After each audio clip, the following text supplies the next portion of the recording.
welcome to this exam paper review video, and on this one we're going to look at the AQA Unit 4 June 2014 paper, and the whole point of these videos is to work through the exam paper and show you what the answers are, but not only that, give you some hints and tips as to how you can be successful at answering the exam paper as well.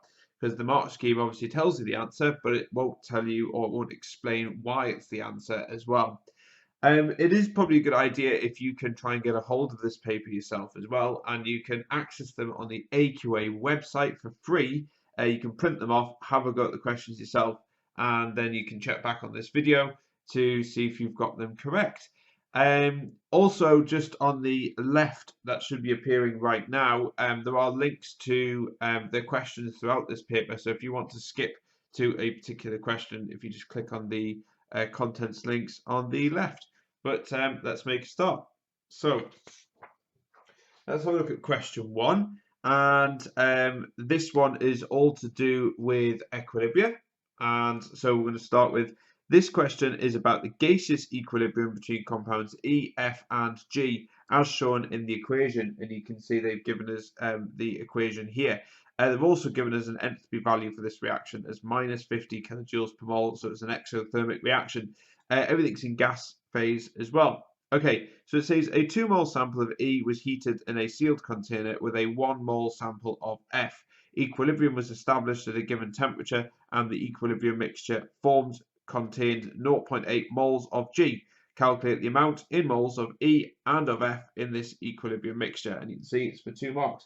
So what we have to do here is write down just some numbers, and we're going to create a table just over here. So I'm going to put start here, and I'm going to put equilibrium, which is here. Now we know this is at the start. We had 2 moles of sample E, so we're going to put 2 underneath there. And that was heated in the sealed container with 1 mole of sample F. So we're going to put 1 there. And obviously right at the start of the reaction we don't have any product, so we're just going to put 0 for G. Now it says equilibrium was established at a given temperature, and the equilibrium mixture formed contained 0.8 moles of G. So we know obviously the reaction has proceeded and we formed 0.8 moles of G. So this is actually, and we'll do this in a different colour, this is actually increased by 0.8. Now you'd expect that because obviously we're forming products. Now the key thing with this is the moles of E, obviously your reactants will decrease. Now you can see I'm actually going to go on to F first. I'm going to do it a little bit back to front. You can see this is 2 moles and so is F. So because this is a 2:2 ratio, this would increase by 0.8, but this would decrease by the same amount as this would increase. So this would mean that this value would be 0.20 because that reactants would obviously decrease. That's gone down by 0.8 because it's in the same ratio. Now with E, so let's write that down on there, 0.2. Now with E is a 2:1 ratio, so that means that this one would decrease because obviously it's a reactant being used up, but this would decrease by half as much as this. So it would decrease by 0.4. So that would leave a value of 1.6. So if I do 2 minus 0.4, that would leave us with 1.6. And so there are your answers. And so the key thing with this is to write down what you've got at the start and what you've got at equilibrium, and work out what your drops are. And remember, it's all to do with molar ratios. That's how you work these ones out. Okay, so if we look at the next question, which is 1b, it says write an expression for the equilibrium constant Kc for this equilibrium and state the units of Kc. So if I just go back to the equation, if I just keep the equation just in shot there, so you can see we've got E, F, and G, and so Kc, which we'll write here, is the equilibrium constant. It's always products over reactants, taking into account the molar ratio. So this is going to be G. We've got 2 moles, so that's going to be squared, divided by E, so the concentration of E, multiplied by the concentration of F, and that's going to be squared as well because we've got 2 moles of them. And the units for these, how you work out the units is pretty straightforward. Each one of these is moles per dm cubed. So if I just write it down over here, so that's moles per dm cubed because that's what you measure the concentration in. Now, because we have two of these, we've got to write out that twice.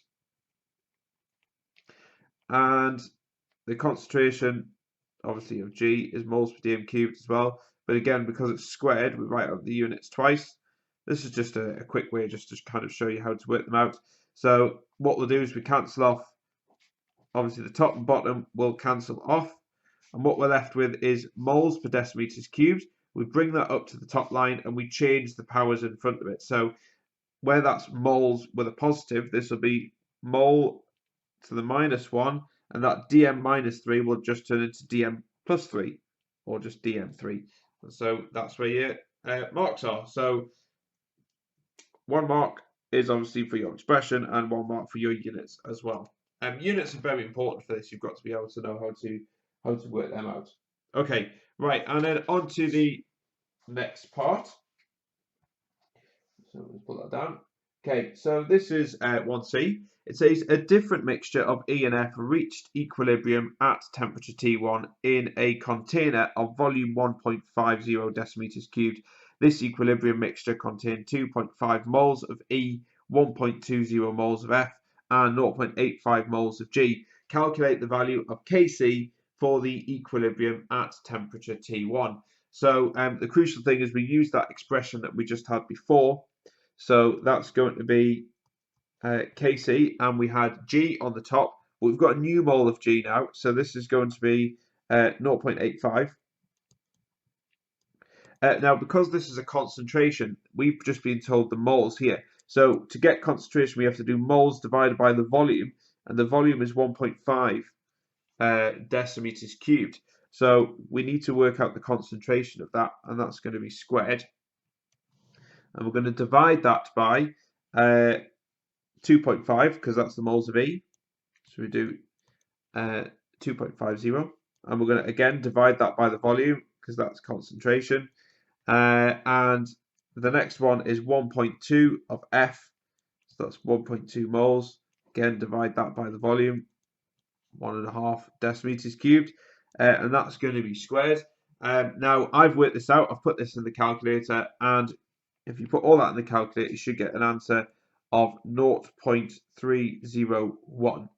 Just make sure you put your brackets in. It'd be advised to work out these individually first, get the single numbers, and then square them, and then get your final answer. But just for speed, I've just written down the answer there. Okay, so you get 2 marks for that. You get 1 there and 1 there as well. Okay, on to 1D. And 1D says the mixture in question 1C was allowed to reach equilibrium at temperature T1 in a different container of volume 3 decimeters cubed. So the volume is effectively increased. State whether the amount of G in the equilibrium mixture will increase, decrease, or stay the same, and we have to explain our answer. Right, so what we'll do is we'll bring back that equation. Now you can see that we have 2 moles of G on the right, and we have 3 moles of E and F combined on the left-hand side. Now the question did ask about whether the amount of G in the equilibrium mixture will increase, decrease, or stay the same if we increase the volume. Now the answer would be it would decrease because as you can see we've got more moles of gas on the left-hand side than we do on the right, and so therefore equilibrium will then shift to the left to increase the pressure or to oppose the change in drop in pressure that we've done. So let's get that written down. So the effect of G would actually decrease, and like I say, we have to state where the moles are. So we have more moles on the left hand side,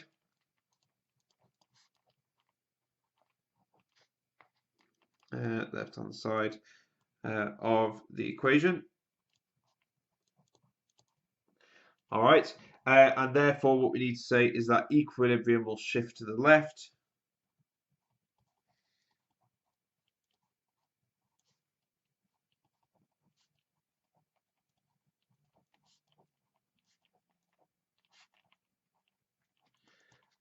To oppose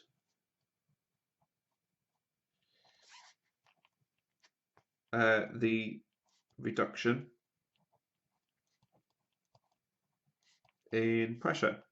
So you can see this is just a Le Chatelier's principle, and there was 3 marks up for grabs for this one. So we get 1 mark for saying that actually the amount of G will decrease, and this is because we have more moles of gas on the left hand side, so that gets you the 2nd mark by stating what we have and then explaining it. So say that equilibrium will shift to the left to oppose that reduction in pressure. So by shifting to the left, because we have more moles of gas on the left, we effectively try to increase the pressure. So equilibrium will try to do the opposite. All right. Okay, so on to question 1E, which is the final one for this question. It says the mixture in question 1C was allowed to reach equilibrium at temperature T2 in the original container of volume 1.50 decimeters cubed. The volume of Kc for the equilibrium was found to have increased. So we're just going to underline that. So this is the value of Kc is increased. State and explain which one of T1 or T2 is of the higher temperature. So what we're going to do is we're just going to go back to this equation here. Now you can see here that the value of this is minus 50 kilojoules per mole, which tells us the forward reaction is actually exothermic. So if we increase the temperature, then the equilibrium is going to shift to the left, and that will decrease G. But if we decrease the temperature, then equilibrium will shift to the right and will actually produce more G. So we're just going to make a note of that. So I'm just going to scribble that down just in here. So if we increase the temperature, then we actually get less of G. But if we decrease the temperature, then we should get more of G.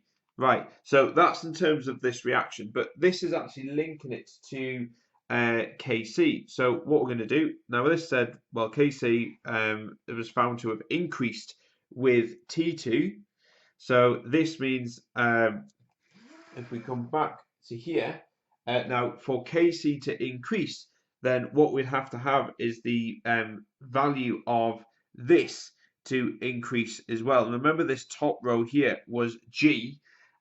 So we actually need to increase G to actually increase the value of Kc. So the only way in which we can increase G is by actually decreasing the temperature.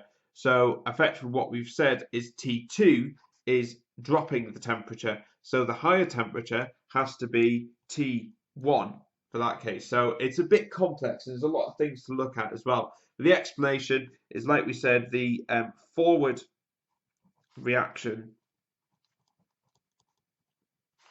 is exothermic. So that's what we stated before. And then we can say actually at this temperature, so at T2, we can say that equilibrium shifted to oppose the reduction in temperature. So, and that's exactly what's happened. So we know that T2 is the lower temperature. So what that means is that will force equilibrium to shift to the right. So if we bring this in here, so if we decrease the temperature, that will mean it will shift to the right to produce more of G. And if we produce more of G, that means that the value of Kc will increase. So that's how we can confirm it. Okay, so if we just set out our marks, it is 3 marks there. So the higher temperature obviously is T1 for identifying that. That gets you the 1st mark. The 2nd mark is always stating that the which way the reaction is. So the forward reaction is exothermic. You could say the backwards reaction is endothermic because that's just the opposite. And then obviously the last mark is explaining it is by saying that at T2 equilibrium shifted to oppose the reduction in temperature. So you have to talk about the effect that Le Chatelier's principle has on the equilibria. But that's it. On to the next question. Okay, so this is question 2, and question 2 is mainly concerned with acids, bases, and buffers. So it's quite a big question. This is 17 marks up for grabs in total. So we'll start with this question. So it says, this question is about alkalis and carboxylic acids. In this question, all data are quoted at 25 degrees Celsius. So that's standard temperature. Carboxylic acids are weak acids. State the meaning of the term weak as applied to carboxylic acids. So what we mean is when we describe anything as a weak acid, we say it partially dissociates. So, or partially dissociated. All right, okay, and so that gets you the first mark. Okay, and the next question, write an equation for the reaction of propanoic acid with sodium carbonate. Now, there's two possible ones here, really. You can get the one where you produce carbon dioxide and the one where you produce a hydrogen carbonate. So I'll write the carbon dioxide one out first. So I'll just put this on here. Obviously, you only need to write out one of them.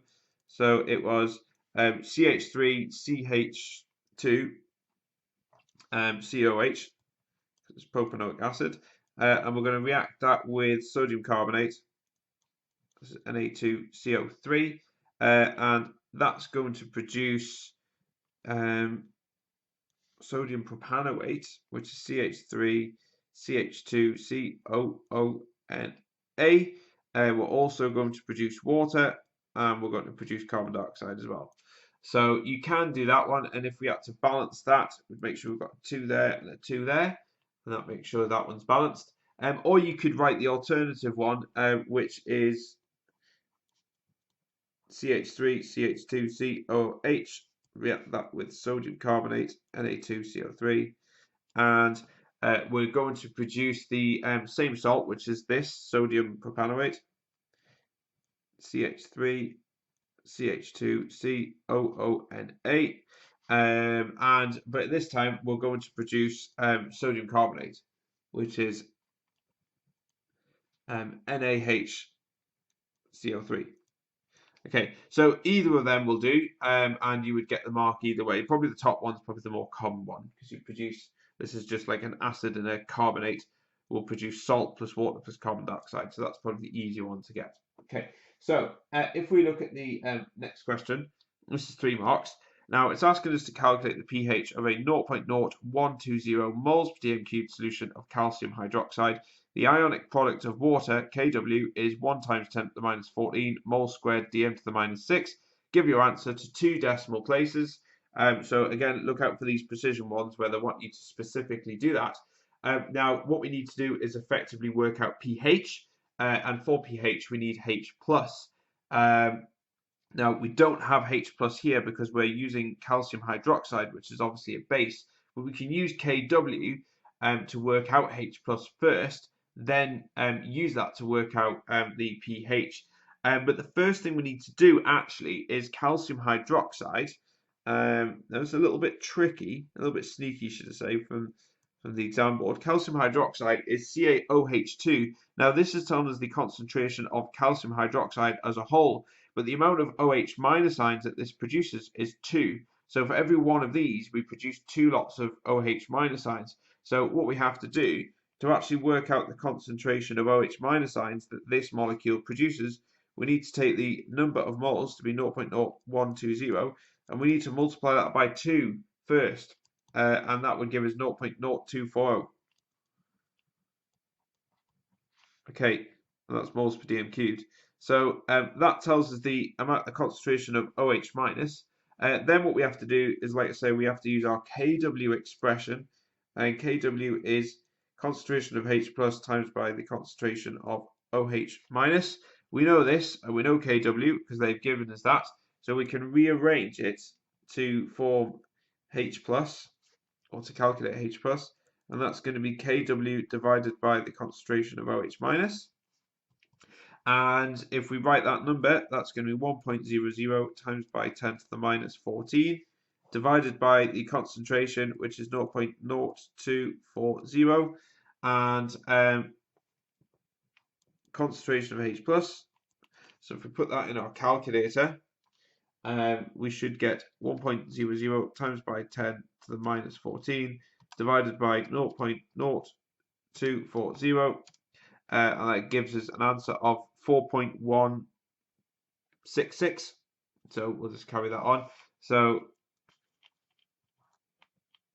H plus is 4.166 times by 10 to the minus 13, and therefore our pH is the minus log of H plus, which is that number there. So if we bring our calculator back over, so we do the minus log of 4.166 times by 10 to the minus 13, and that gives us a pH of 12.38. It has to be rounded to 2 decimal places, so it's 12.38. There you go, and there's your answer. Now this is for 3 marks, and actually you get 1 mark, not surprisingly, for doing the doubling of your OH minus. You also get 1 mark for your expression and 1 mark for your answer. So you get 3 marks in total there. Okay, right, so on to the next part of this question. So it's a fairly big question, this. Right, so 2D. So it says the value of the acid dissociation constant Ka for benzene carboxylic acid, which is C6H5COOH, is 6.31 times 10 to the minus 5 moles per dm cubed. Write an expression for the acid dissociation constant Ka for benzene carboxylic acid.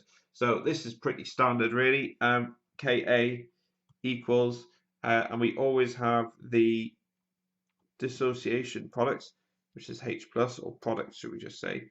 And this is going to be C6H5COO minus,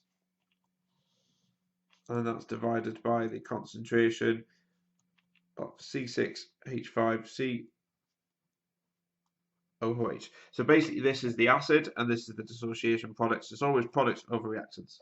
Okay, and the next question. So this is where we have to work out pH. So it says calculate the pH of a 0.0120 moles per dm cubed solution of benzene carboxylic acid and give your answer to 2 decimal places.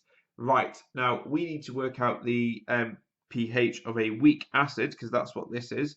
Now, weak acids, we have to use Ka, and so that's the first thing we're going to do. So we're going to write our Ka expression. So Ka equals the concentration of H plus. Now, what we can assume is that the amounts of these are equal. So because these two are equal, then we can assume it's H plus squared.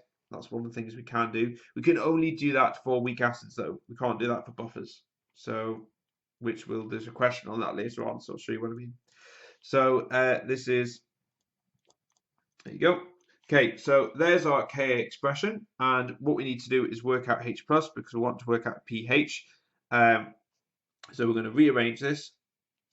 So we're going to write down, put it there, put the space, H plus squared, and that should equal Ka times by the concentration of C6H5COOH.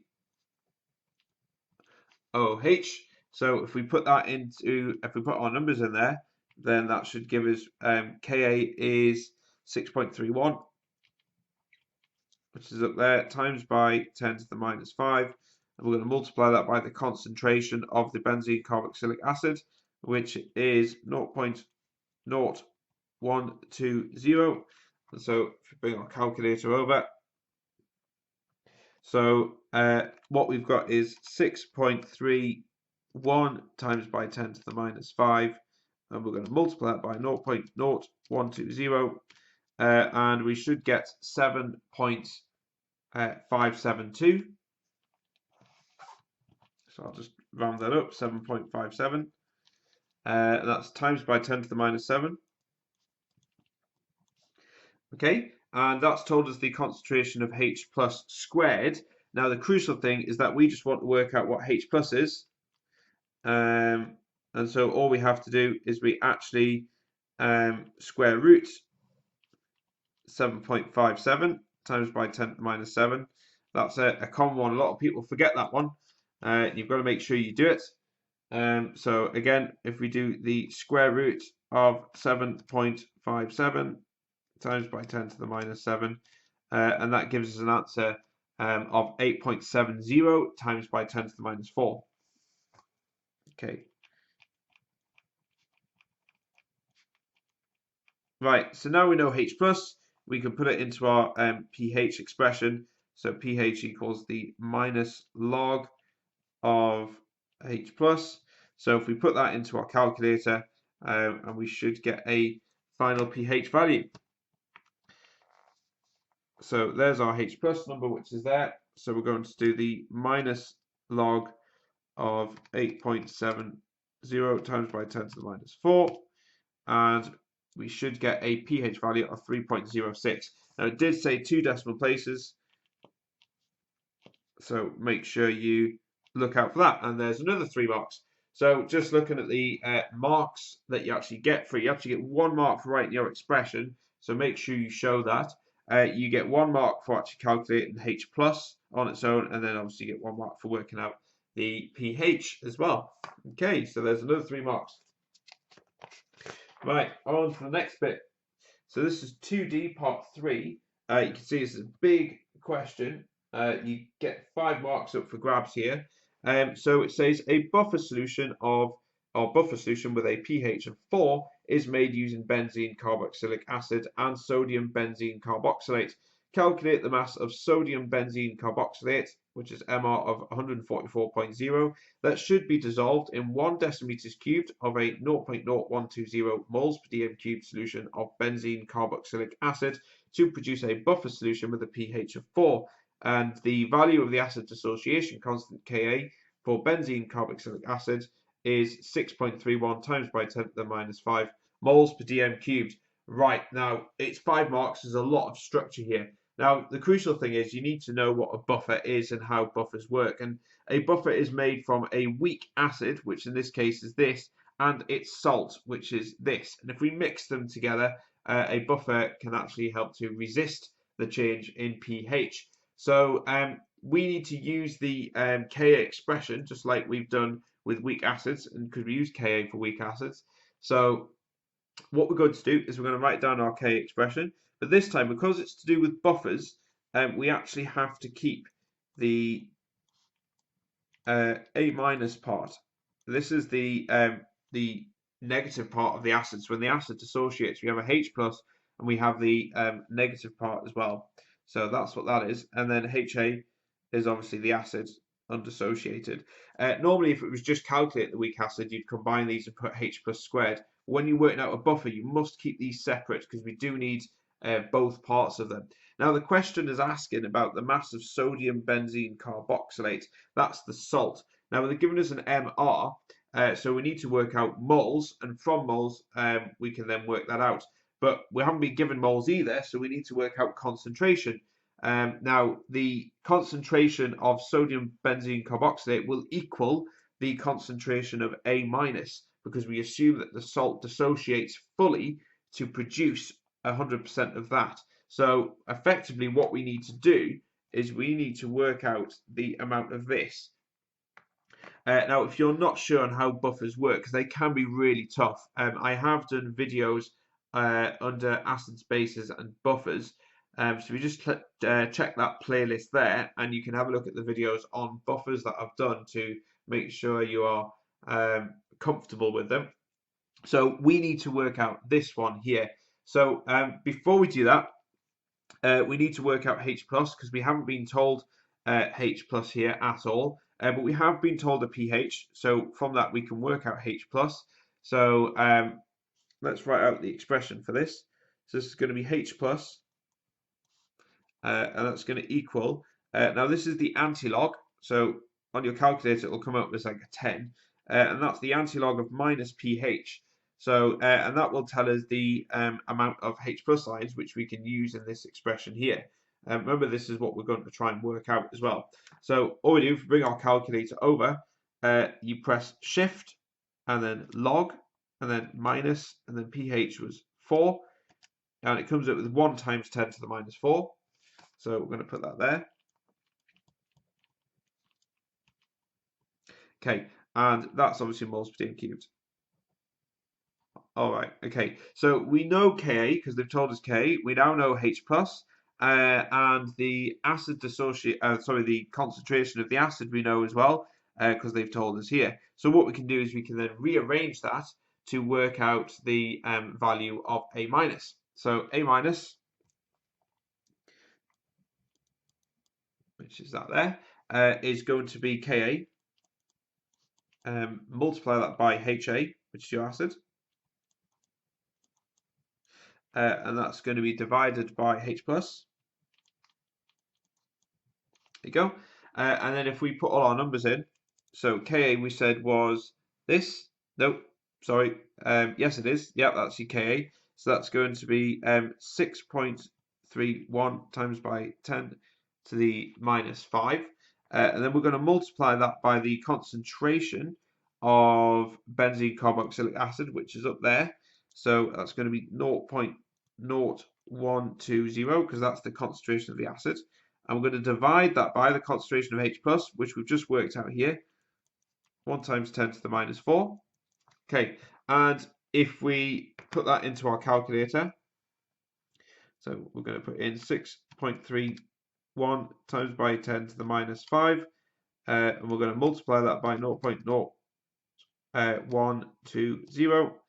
And if we divide that answer by 1 times by 10 to the minus 4, we should get this number here. So this is 7.572 times by 10 to the minus 3. Okay, so this will tell us the concentration of A minus.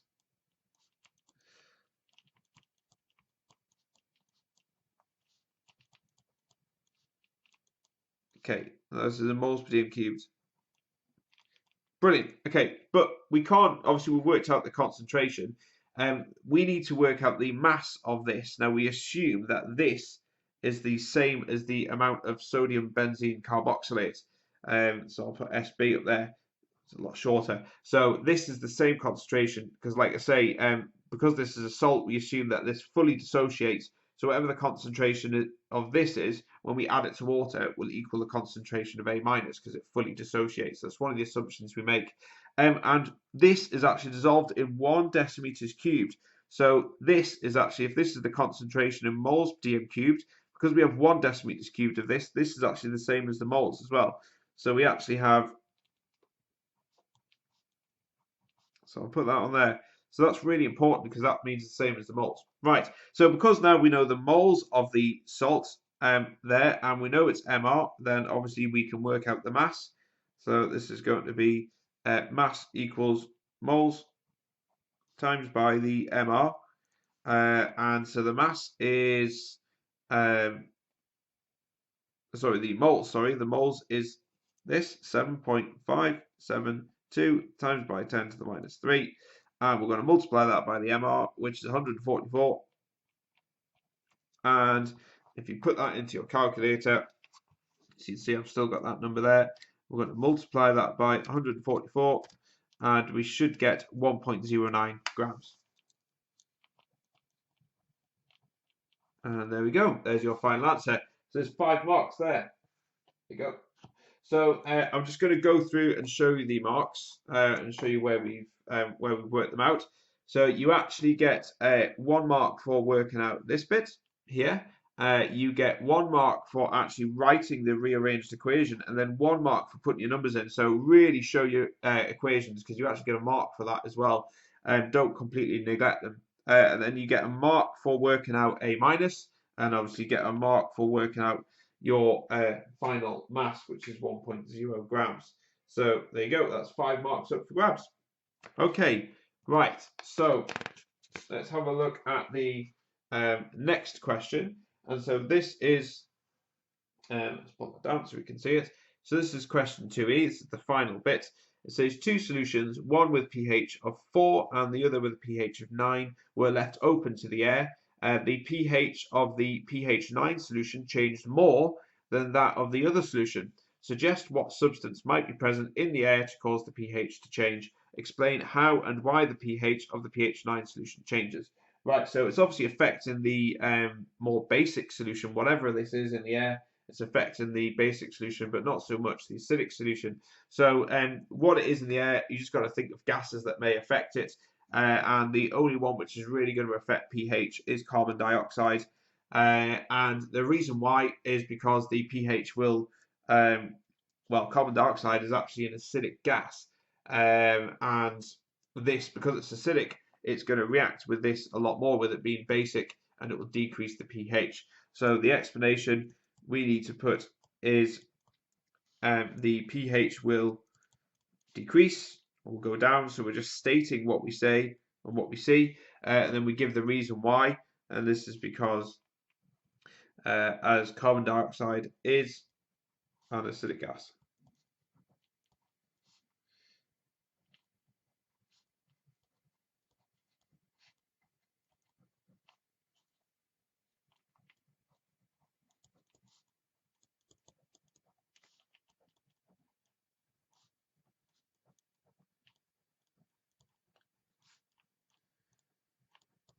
All right. Okay. So we get 3 marks there. It's a bit weird, that one.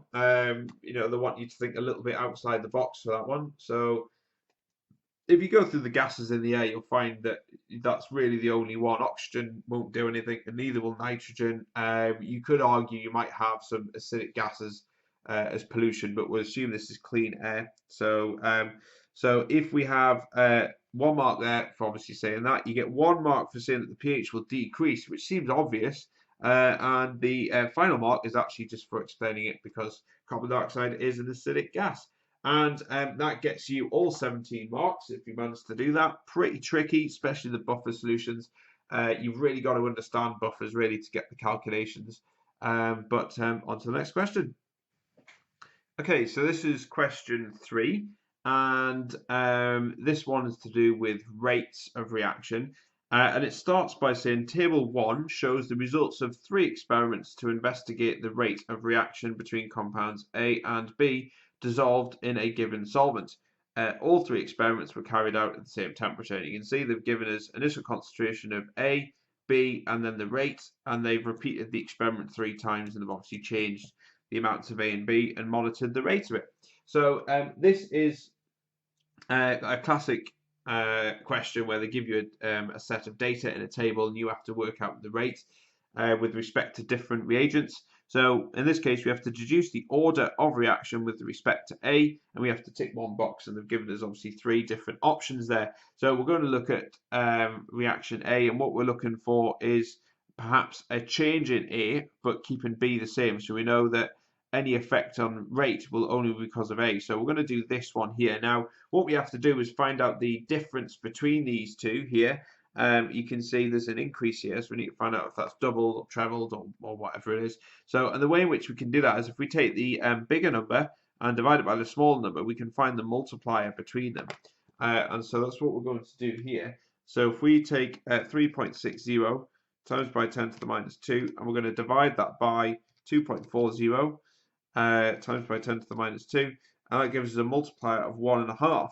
So we know that this has increased by 1.5. Now, what we need to do then is we need to look at the effect that's had on rates. Now, obviously, rate is increased, as you can see, but we need to work out if it's first or second order. And just to be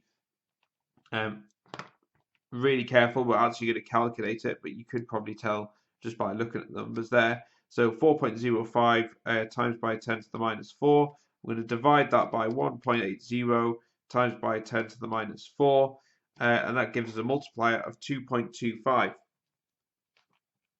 So actually, what's happened here is that we've increased this by 1.5, but this has gone to 2.25, and actually 2.25 is 1.5 squared.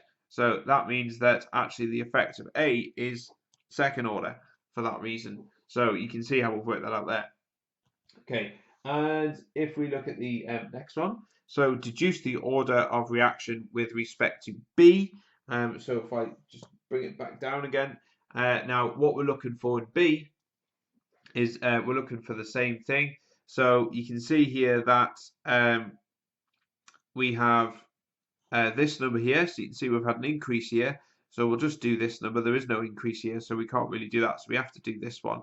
So what we'll do first is we know that actually with respect to A, it's second order. So if we do A first, we'll take into account A because we don't know if B has had an effect. We know this is second order. So again, if we look for this jump here, so if we take the bigger number, which is 2.40 times by 10 to the minus 2, we're going to divide that by 1.60 times by 10 to the minus 2. That's also an increase of 1.5. Now, if we go down to these two numbers here, and we'll see what effect that has. Again, you can see that this has obviously got bigger. That's times 10 to the minus 5, that's minus 4. So this has increased as well. So we'll do 1.80 times by 10 to the minus 4 divided by 8.00 times by 10 to the minus 5. And that's gone up by 2.25. Right, so this increase in A has actually caused this to increase by squared function. So if we take that squared, we should get this. Now, what that tells us is because actually this is quadrupled and it hasn't done anything else, then actually the effect of B has had no effect, no further effect to this at all. If I did this calculation and this number didn't match when I did the 2.25, then obviously this would have had an effect. But this has no effect because this increase is caused by that purely. So B is actually zero order. Okay, so on to the next question. If we just drag that down there. Right, so this is 3B, and it says the reaction between two different compounds, C and D, is studied at a given temperature, and the rate equation for the reaction is found to be rate equals K, C, and D squared. When the initial concentration of C is 4.55 times 10 to the minus 2 moles per dm cubed, and the initial concentration of D is 1.70 times 10 to the minus 2 moles per dm cubed, the initial rate of reaction is 6.64 times 10 to the minus 5 moles per dm cubed per second. Calculate the value of the rate constant at this temperature and deduce its units. Okay, so the rate constant is this, that's K. So we need to rearrange this. So let's write this in. So K equals, and that's going to be rate divided by the concentration of C multiplied by the concentration of D squared. And all we do is we just chuck our numbers in. So rate is going to be 6.64, which is there, times by 10 to the minus 5. And we're going to divide that by 4.55 times by 10 to the minus 2. Because this is the concentration of C, which is this one here. And we're going to multiply that by D, and D is 1.70. 1.70 times by 10 to the minus 2, and that's going to be squared. So that should give us a value of K with a bit of luck. So, and if we put that into our calculator, we should get a value of 5.05. Okay, and it also asked us to work out the units as well. And so the units are moles per dm cubed per second. So that's the units for rate, and we're going to divide that by, so we have moles per dm cubed there, and we have another moles per dm cubed, and we have one more. Okay, so because we've got 1 there and then 2 there because we've got a squared, and if we cancel them out, and we're left with this, so we have 2 moles here, but we invert it, we bring them to the top, so these mole positives will become mole to the minus 2. The DMs, the 2 DM minus 3s will become DM6 because we invert the minus, we turn it into a positive, and the S to the minus 1 is already on the top there. So in terms of marks, your marks would come in for 1 for writing out your expression like this, 1 for your 5.05, and then 1 for your units as well. Okay, so then if we look at the last question in this, and it says the experiment in question 3b part 1 is repeated at the same temperature, but after the addition of extra solvent so that the total volume of the mixture is doubled. deduce the new initial rate of reaction. Right, so what we have to do is, because we've effectively added more solvent in there and we've doubled it, then effectively the concentration of our substances here is halved. So that's what we have to do, and we want to work out rate. So rate is K times by CD. So if I bring that down there you go. So we need to take the value of C and the value of D and halve them.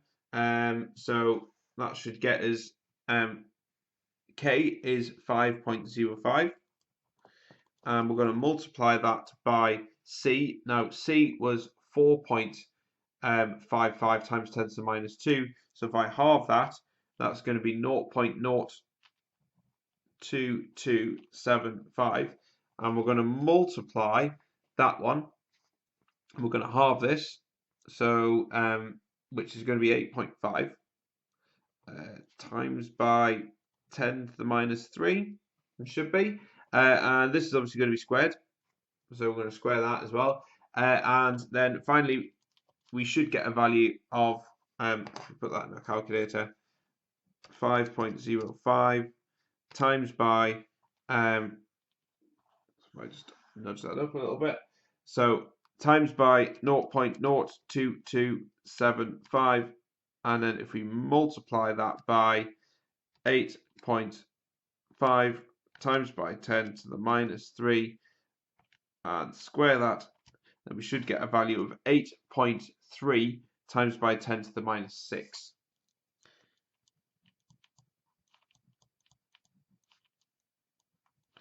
Okay, and because this is rate, we'll put our units as well. So this is moles per dm cubed per second. So that would get you your final mark. So you can see that's quite a short question, 6 marks, but more calculation. On to the next question. Okay, so this is question 4, and question 4 is on benzene, and it starts with Kevlar is a polymer used in protective clothing, and the repeating unit within the polymer chains of Kevlar is shown. So we've got it here. It says name the strongest type of interaction between polymer chains of Kevlar. So there's 3 types of interaction. You've got van der Waals, dipole-dipole, and hydrogen bonding. And you can see here that we've got nitrogens and hydrogens and oxygens, and so we would have an interaction there which would be a hydrogen bond. So I'm going to put hydrogen bonding there.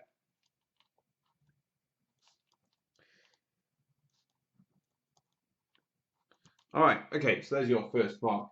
Right, so if we just scroll up, and we've got 4b, it says one of the monomers used in the synthesis of Kevlar is this, and it gives us the name of the monomer. And it says an industrial synthesis of this monomer uses the following 2-stage process starting from compound X. So here's compound X here, and you can see that we're reacting it with ammonia, and we form these products here, and this is the second stage. So it says suggest why the reaction of ammonia with X in stage 1 might be considered unexpected. So what we're looking at here is benzene with a large amount of electrons inside it, and we have ammonia which has a lone pair and will go for molecules which have a electron deficiency. So it is quite unusual for ammonia to go in and attack the benzene ring. So it is unexpected in that way. And this is because we describe ammonia as a nucleophile. Like I say, it mainly goes for areas of electron deficiency. So this is a nucleophile. Obviously, a nucleophile has a lone pair of electrons. So nucleophile. Okay, and like I say, benzene it will not entertain the ammonia. It will repel it because you have a lone pair of electrons on there, and this has plenty of electrons on its own. So which is quite unusual. So benzene repels nucleophiles.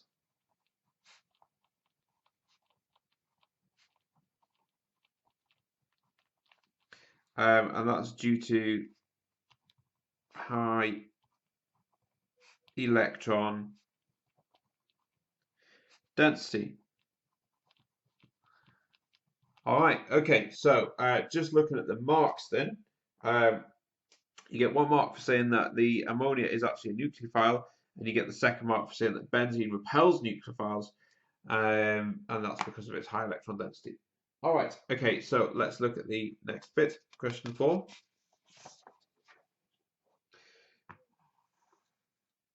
Okay, so scroll that down a little bit. Okay, so it's asking for, there you go. So it says 4b part 2.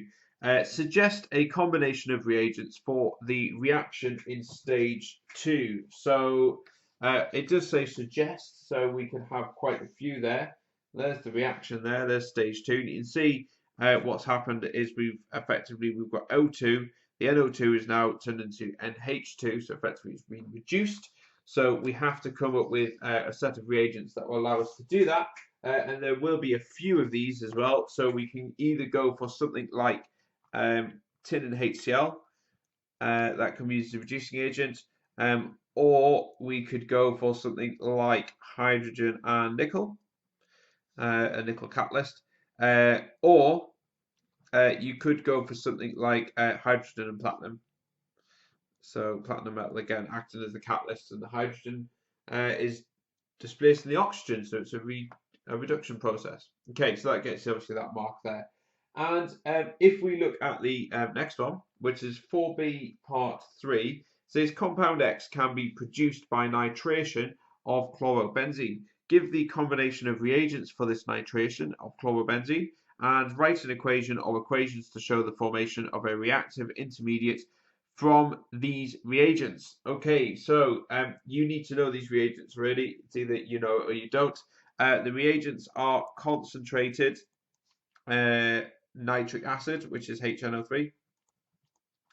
And you also need concentrated sulfuric acid as well. It's very, very important that you include the word concentrated. If you've done this practical, you'll know that when you mix these two, it's very exothermic, incredibly exothermic. It gives out a lot of heat, and it's got to be done under very cold conditions to stop this reaction from overheating. So both of these are concentrated. That's really important. And the equation, this is the prep stage. Like I say, if you've done this as a practical, you wouldn't have done it with benzene because it's illegal in British schools, but you would have done it with a derivative of benzene. So, but you would have done this prep stage first, which is where we take the nitric acid and we react it with the sulfuric acid. So these are very, very concentrated. And what you actually get is you get one of them acting as a base and one of them acting as an acid. So as you can see, the nitric acid has accepted a proton, so this is effectively acting as a base, and this is acting as an acid because the sulfuric acid has effectively donated the proton to form that. And then this here, your H2NO3 plus, then decomposes to form water and NO2 plus, and it's this reagent that is your reactive intermediate. We call it an intermediate because it only lasts for a split second. As you can see, it's got this positive charge, which doesn't make it particularly stable. So for the 3 marks, you actually get 1 mark for saying conc nitric acid, 1 mark for saying conc sulfuric, and then 1 mark for your reagents there as well. And there's a reactive intermediate. Okay, so we just push that up a little bit further.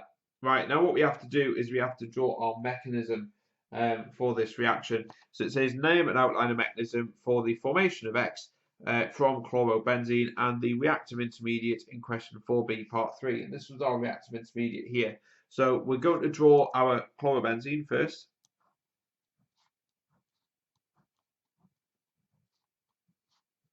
There we go. And we're going to have our reactive intermediate. NO2 plus. So you would make this first, so you'd have your solution containing this, and then you would add it to your benzene molecule. And effectively how this works is this is obviously electron deficient, so the electrons come from the benzene and it goes onto this positive charge on here, or onto the nitrogen, so either or, but it must come from this delocalized set of electrons there.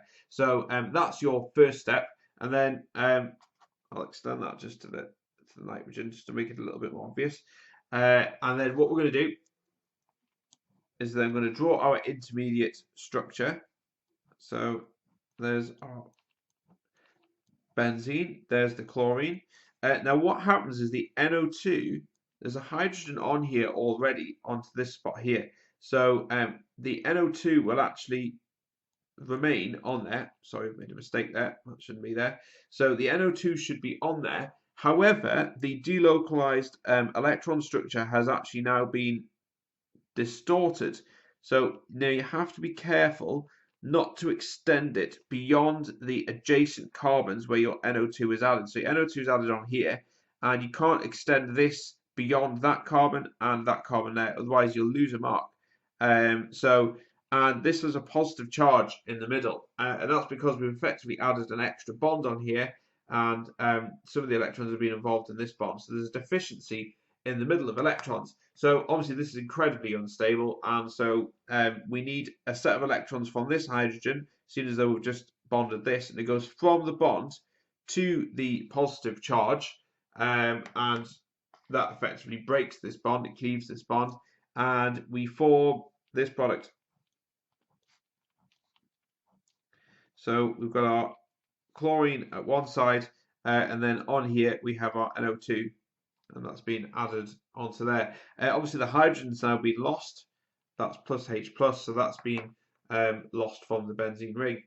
It might also be important, they haven't asked it in this question, but sometimes they can ask you what this does, and this H plus that's been released from the benzene will actually go and will react with your HSO4 that was formed up here, and that will form H2SO4 back again. So effectively the sulfuric acid acts as a catalyst, and the proton that's produced during the nitration of the benzene is used to produce sulfuric acid again.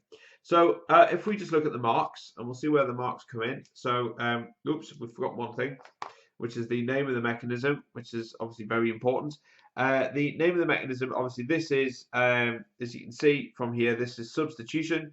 The NO2 has joined on, and it's substituted the place for the hydrogen that was always there, and the this is an electrophile. So the NO2 is effectively attracted towards the high density of electrons. So this is called electrophilic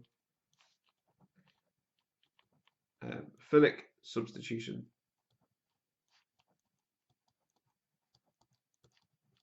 Okay, right. So marks. Obviously, you get 1 mark for saying the name of the mechanism. We get 1 mark for this arrow here. We get 1 mark for that arrow there, and 1 mark for the structure. So you get 4 marks in total. And obviously that finishes this question. That's a good 11 marks that's been included there. So yeah, not too bad. Make sure you know your mechanisms again, and your reagents are obviously crucial as well, but not a bad question. Okay, on to the next one. Okay, so this is question 5, and this is all to do with a bit of polymers and a bit of compounds containing the carbonyl group as well. So we're going to start with at the top here. It says the carbonyl compound CH3CH2CHO reacts very slowly with HCN. Name and outline a mechanism for the reaction of CH3CH2CHO with HCN. Name the mechanism, and it gives us space to do it. And there's 5 marks up for grabs here, so big marks. Right, so the first thing, what we'll do is we'll draw out the mechanism first, and then we'll name the mechanism, because it's sometimes better to do that if you're need a little bit of help. So we're going to start with drawing our compound, our carbonyl compound. So it's going to be CH3, CH2, C, double bond, O, and then your hydrogen coming down there. And we're going to add our cyanide. Now, it's really important to make sure you get your lone pairs and negative charge on the carbon, because that's where they actually sit. So we're going to start by drawing our curly arrows. So we'll put our delta positives on there. This is delta positive, and that's delta negative. Now, your cyanide, is obviously going to go for something that's delta positive. It has loads of electrons, and so therefore it will go for that delta positive. So your arrow must go from the lone pair to the carbon. It's got to be really specific, because if you don't draw it specifically to the carbon, you'll lose the mark. And because this is effectively bonding with the carbon, this bond has to break. And so one bit of a double bond is weaker than this carbon-hydrogen bond, so that's the one that breaks there. So the electrons, some of the electrons from the double bonds get pushed onto the oxygen. Right, so this obviously leaves us with a little bit of a intermediate. So we'll just write the CH3, CH2 because that hasn't changed. And then we've got a carbon. Now, crucially, this oxygen here has got a negative charge and a lone pair as well on the top of it because it's just gained a load of electrons from this bond here. We have the cyanide that's added itself onto the bottom there, and the hydrogen remains unchanged. Now, we have a H plus ion.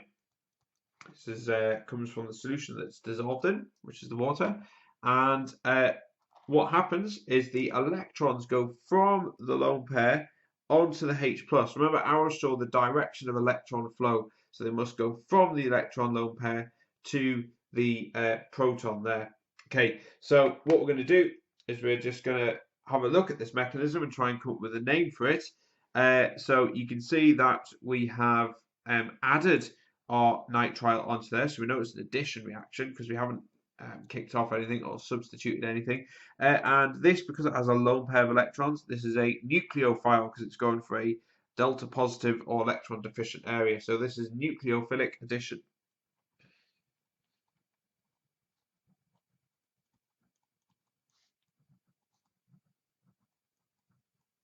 And there we are. Okay, right, so let's look at the marks. There's 5 marks here, and a lot of it is just purely drawing the curly arrows. So we've got 1 for the name, which is there. We've got 1 for this arrow, that's 2. 1 for this arrow, that's 3.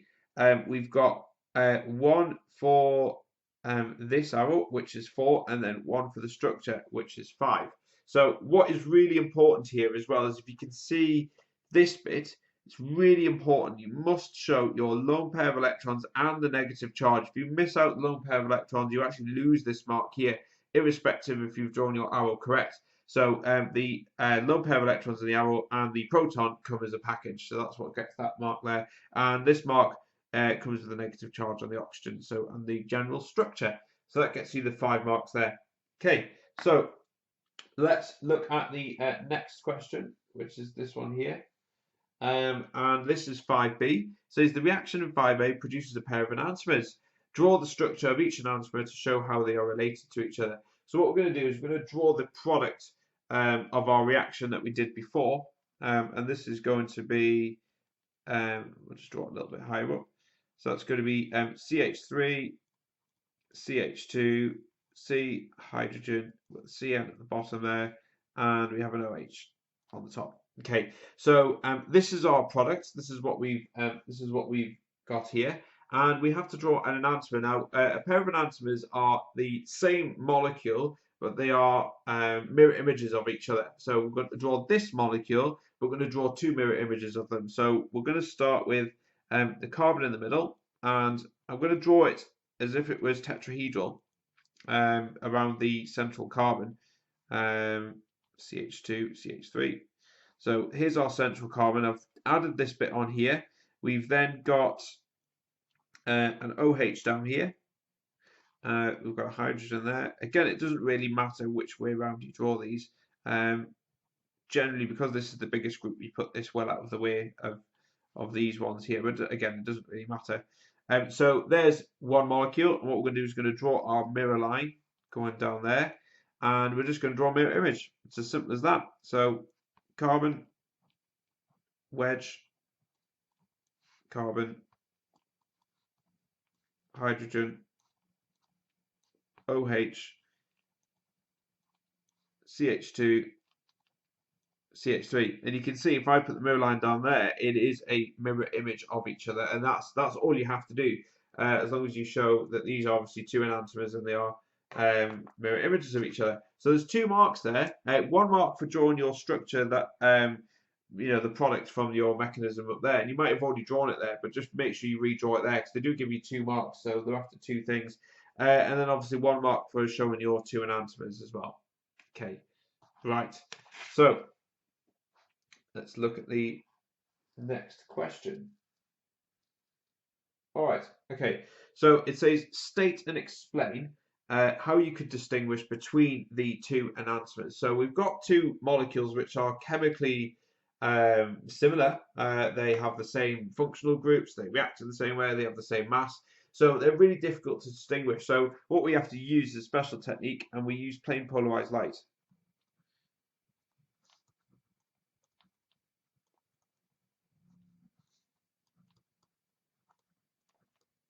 Okay, and what we see is we'll see each enantiomer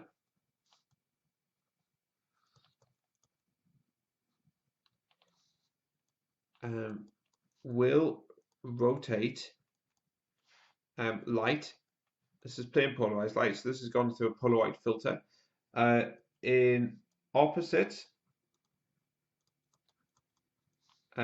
direction,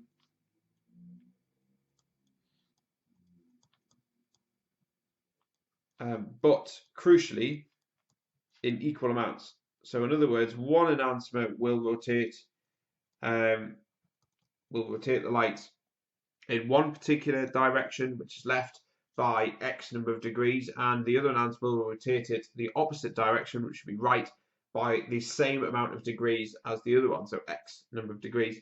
So the key words here are the use of plain polarized light. You really need to get that one in there. And in opposite directions, you've got to say that it's really crucial, and in equal amounts as well. So you get 2 marks for that, and 1 mark for stating what you would use. And the second mark obviously comes in explaining how we can distinguish between the two. Okay, and question 5C, it says give the IUPAC name of the product of the reaction to question 5A. So if we just bring question 5A back, so this is our product here, and we just have to name this product. So the name of this, as you can see, we've got 1, 2, 3, 4 carbons. That's the longest chain, so we have to include this as well. So that'll be a butane. This is a nitrile because it's just a nitrogen on its own. And we have a hydroxyl group or hydroxy group hanging off the second carbon. So that's 1, 2, second carbon there. And this becomes a nitrile, like I say. So when we're naming it, this is what we need to put. So this is called 2-hydroxy, and this is butane, and you have to have the E on the end of there as well, nitrile. There you go, and so that gets you that mark. Okay, and for the next question, which is 5D, so it says in practice KCN rather than HCN is added to the carbonyl compound. Given that Ka for HCN is 4 times 10 to the minus 10 moles per dm cubed, suggest why the reaction with HCN is very slow. Now, this number gives it away quite a bit. This is incredibly small, and any acid which has a very low Ka value means it dissociates weakly. A strongly dissociating acid will have a Ka value that's greater than 1. So because this one is quite small, we can say that actually HCN is a weak acid.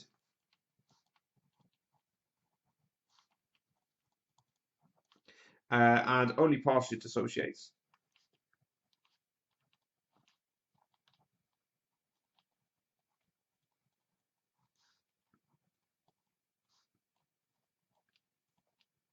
Okay, and because it partially dissociates, if I had to write it here, we've got HCN, and normally this would dissociate into H plus and Cn minus ions, but because equilibria, so do it the other way, because equilibrium lies well over to this the left-hand side, sorry, we don't get a lot of this, and if we don't have a lot of that, obviously the reaction is going to be slow, so the cyanide ion. So we can say that the concentration of Cn minus ions is very low.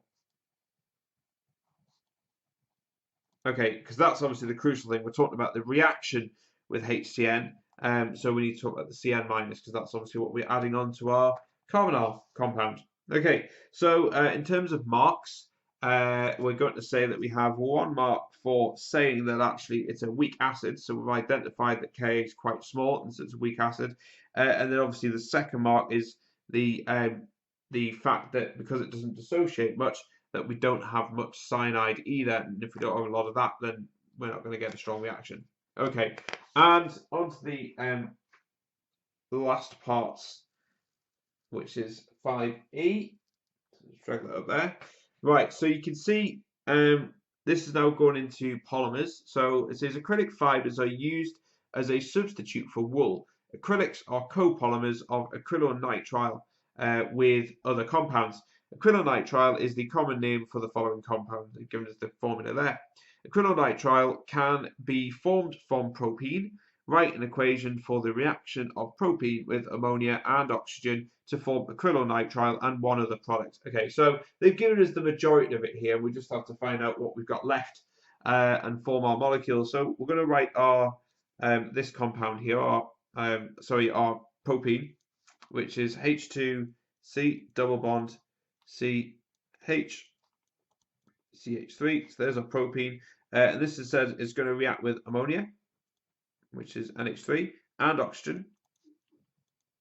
And we've been told it will form this acrylonitrile group. So we'll put H2C double bond CHC triple bond N. Okay, so that forms our acrylonitrile. And then what we've got to do is we've then got to find out what's left as well. So you can see here that we've used up our nitrogen. We have an oxygen here that hasn't been used yet. We've got some hydrogen. So we need a molecule with hydrogen and oxygen in, and obviously that's going to be water. And we need to make sure this is balanced as well. So we need 3 of them, and we need 1.5 oxygens, which go there. You can do a reaction as well where you have peroxide, H2O2, you can form peroxide as well. Yeah, that's just a case of working out what you've got left, and that's you with the product there. So that gets you a mark. Okay, and then if we look at the next bit, which is 5E part 2, it says the term copolymer is used to describe the product obtained when 2 or more different monomers form a polymer. Draw the repeating unit of the acrylic copolymer that contains 75% acrylonitrile, which is this group here, and monomer, and 25% of chloroethene monomer. Right, so pretty much we just have to draw a big long molecule, and 75% is going to have that in, and 25%. So the easiest way is to draw 4 molecules or 4 monomers, and 3 of them are going to be acrylonitrile, and 1 of them is going to be chloroethene. So here we go. So we're going to start with our first one, and this could really be either way around.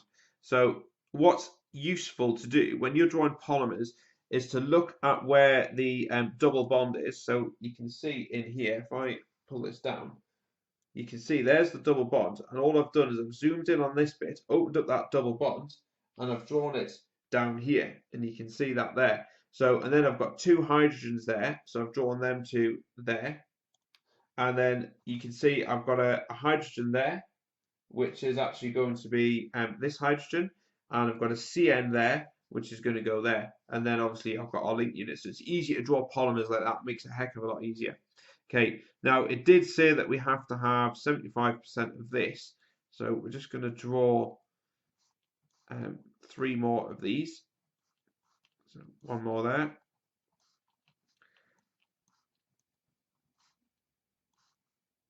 And then hydrogen. Right, so there's 1, 2, 3 there, and then we have a chloro one as well. So let's put 2 hydrogens there, and there it is. There's chloroethene.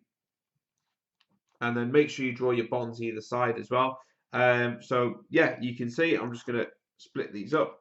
So there's our cyanide. There's another one. There's another one, and then we have obviously the red one, which is the chloro one. So you can see that is a 75-25 mix. So it's not too bad. Okay, and the last part of this question, so which is this one here. It says name the type of polymerization involved in question 5E part 2. Because we've got double bonds and we're opening up double bonds to form these this polymer chain. Then we call this addition polymerization. Okay, but addition will do. Okay, so yeah, not too bad. Again, more mechanisms in here. The mechanisms obviously carry the bulk of the mark. And just make sure you really do look at polymers. It looks easy in the book, and you think, well, that's quite obvious, but actually when it comes to the exam, it throws a lot of people. So you've got to make sure you know how to construct them properly and that you are specific. But 15 marks, That's it. On to the next question. Okay, so this is question 6, and this is mainly concerned with amino acids, and there's a little bit of analytical techniques in there as well in terms of mass spectrometry and a little bit of column chromatography as well. Okay, so we're going to start with looking at the top here. So it says lysine and alanine are two amino acids, and we have the structure of lysine and the structure of alanine. It was the IUPAC name of lysine. Now, you've just got to look for the longest carbon chain. So you can see we've got 4, 5, 6 carbon chains there. We have the carboxylic acid on the end, so we know this is hexanoic acid, and we just need to say what's coming off it. So this is carbon number 1, this is carbon 2, and we've got an amino group hanging off carbon 2, and then we've got an amino group over here at the end of this 4-chain carbon. So that would be carbon number 6. So in terms of the nomenclature, it will be 2,6 di amino, because obviously we've got 2 amines, hexanoic acid. Okay, so there's your first mark. All right, okay, so and then it goes on to asking about draw the structures to show the product formed in each case when lysine reacts with, so we're interested in this, an excess of aqueous HCl. Now the excess is important. I'll tell you why in a minute when we draw the structure. So we're going to react this with an acid. This is going to act as a base, and the things which are going to accept protons are going to be the ammonias or the amines, sorry, on the end of the molecule there. So they'll accept a proton, and so you'll end up with this structure here.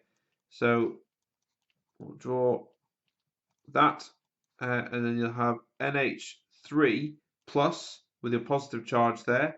You'll have CH2 4. And then again, you'll have your NH3 with your positive charge on there. Now, if I did, I'm going to have obviously 2 Cl minuses. If I did a small amount of HCl, then I would only get 1 ammonia or 1 amine, sorry, molecule accepting a proton. Because it's excess, then both of them will change that. So we've got a doubly charged molecule there. Okay, so we're going to look at 6b. So 6b says in aqueous, an excess aqueous sodium hydroxide. So what happens is we have a base, and this is effectively going to act as an acid. And acids obviously give up protons, and the only site where we have protons that could be donated is the carboxylic acid group. So that turns into COO minus. The NH2s remain the same, and we have CH2 4, and the NH2 remains the same there. And obviously we have our Na plus as well. So the hydrogen drops off there, reacts with the OH to form water, and then you're left with the Na plus left. So effectively it's a salt that we formed, because this would be attracted towards that. Okay, and if we look at the next one, it says methanol in the presence of a small amount of concentrated sulfuric acid. So if I take this, if I just go back up to this molecule here, if I take this molecule and react that with methanol, then and sulfuric acid, then this is effectively an ester. So carboxylic acid plus methanol will form, and sulfuric acid catalyst concentrated will form an ester. So this is the only group that's going to be reacting with the alcohol, and that will form an ester. So I'm just going to go back down to the bottom here, and we're going to draw out a molecule. So we've got our C and our H. We've got our CH2 4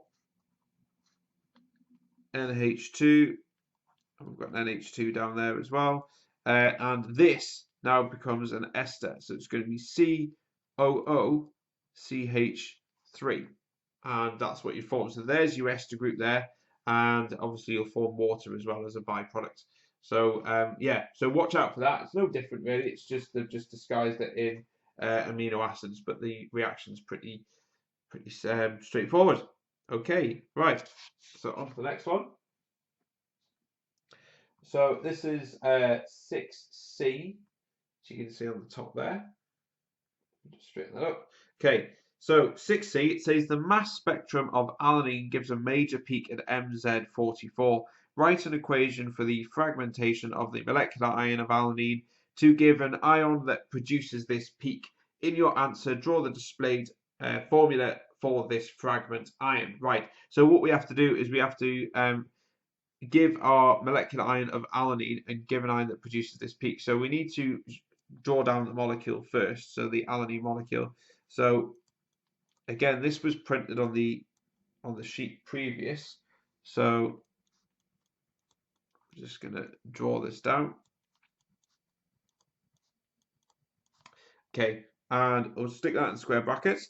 Now, when you put these things through a mass spectrometer, what it does is it ionizes it.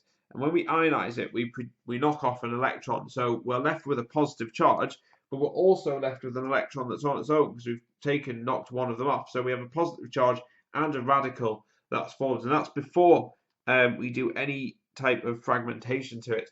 Now, it did suggest that we have a fragment at 44. So we need to look at this molecule and see how we can break it up to have a fragment of 44. And you should be able to see that actually if we break it there, we'll get this fragment here, which has a mass of 44. Now it did say displayed formula, so we've got to make sure we show all the bonds involved. So I'm just going to draw that fragment there with every single bond showing. It's really important, make sure you read them very carefully. We have a positive charge in the carbon because that's where we've cleaved the bond. And this is the fragment that's been detected by the mass spectrometer as well. So this must have the positive charge and not the radical, because the mass spectrometer only works with positively charged ions, not radicals. And obviously the other bit of the molecule, which is left, has the radical that's attached to it. So yeah, that's very important. That must be a positive charge. Okay, so what we're going to do is we're going to show you where the marks are. So you get 1 mark for drawing this structure, and you get 1 mark for that fragment there with the positive charge. So you get 2 marks in total. Okay, right, so if we look at 6D. So 6D says draw a dipeptide formed from 1 molecule of lysine and 1 molecule of alanine. So what we're going to do, I'm just going to show you the 2 molecules. There you go. There's your lysine and there's your alanine, and effectively what's going to happen is these two and one of the hydrogens from here is going to drop off and form water, and this is going to join here. So you have a CO and an NH bond here, and we're just going to kind of join that together. So I'm going to show you how that works. So we have our H2N, which is the end of one of the amino acids. It's going to be 4 CH NH2, and then here normally we'd have our carboxylic acid, but the OH bit of the carboxylic acid has dropped off, and that's bonding with the NH part of the other amino acid. So this one is the alanine, this one which I'm drawing now. So we'd have our hydrogen there, and we'd have our carbon, CH3, at the top there, hydrogen, and then COOH. So let me just, because it's very difficult to see where this thing's come from sometimes. So just to show you what the original molecule looked like, obviously that's the answer there. But just to show you where it is, and normally what you'd have on here is you'd have your OH on there, and you'd have a hydrogen on there as well. But these two would then form your water, which would then leave the molecule. But that's what it would be there. But these two have gone to allow these two to join together. Okay, so that gets you that mark for 1 mark. And then if we look at 6E, now this can be this one's a little bit tricky, and it's saying the dipeptide in question 6D, which is this one here, is hydrolyzed in acid conditions, and the mixture produced is analyzed by column chromatography. The column is packed with a resin which acts as a polar stationary phase. Now the key thing here is the polar bit.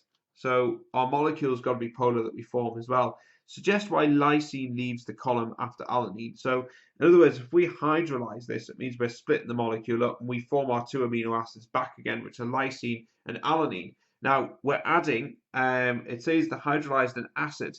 So we're adding an acid to them. And remember, if we come back to the question that we did before, remember when we add acid to this amino acid, remember we formed 2 positive charges here. Now with alanine we can do that because we had 2 NH2 groups, but with alanine we've only got 1. So this one can form a double positive charge, whereas your alanine can only form a single one.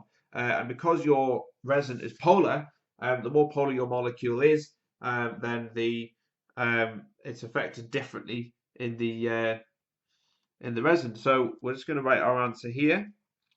So this is when mixed with acid.